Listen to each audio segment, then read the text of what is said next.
UC 94 तहरीक लब्बैक पाकिस्तान की ज़ेर क़यादत शान इमामुल अंबिया कॉन्फ्रेंस का इनेकाद किया गया, जिसमें मेहमान खुसूसी सरपरस्त आला UC 94 डॉक्टर उस्मान चौहान ने शिरकत की। कॉन्फ्रेंस की मेज़बानी अली अत्तारी कादरी ने की।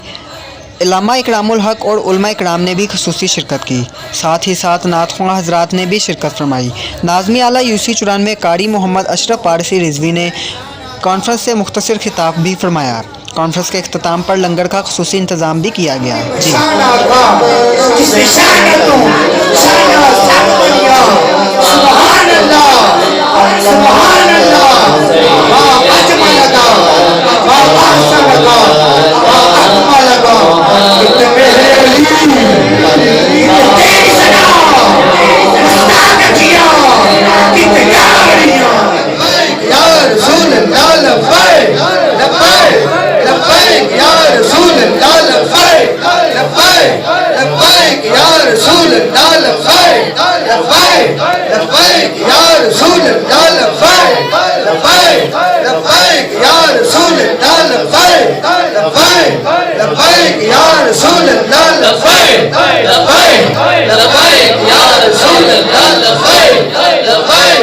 लब्बैक या रसूल अल्लाह लब्बैक।